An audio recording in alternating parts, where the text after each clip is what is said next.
1278 nuovi positivi in Veneto nelle ultime 24 ore, dato che da tempo non si leggeva nei bollettini quotidiani di Azienda Zero, una curva che continua a crescere come aumentano i posti letto occupati negli ospedali veneti, con 325 pazienti in area non critica, con un incremento di 8 unità rispetto al report di ieri mattina e 65 in terapia intensiva.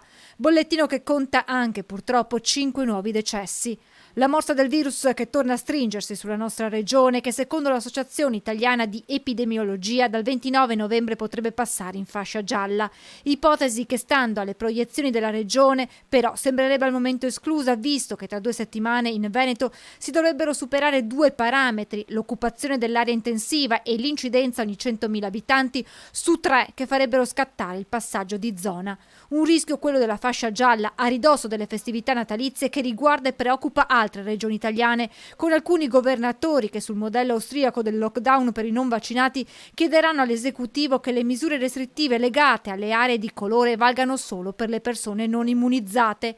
Intanto da Palazzo Chigi fanno sapere che nel nostro paese per ora non ci sono i numeri per un provvedimento come quello adottato in Austria, ipotesi che anche il governatore del Veneto, Zaia, ieri aveva escluso. Ma non c'è solo la politica ad interrogarsi su interventi simili, la discussione coinvolge pure i cittadini. Alcuni, proprio per evitare un secondo Natale di restrizioni, si dicono favorevoli a restrizioni solo per coloro che non hanno intrapreso il percorso vaccinale. Se aumentassero i contagi, secondo lei fare come ha fatto l'Austria sarebbe giusto? Secondo me sì.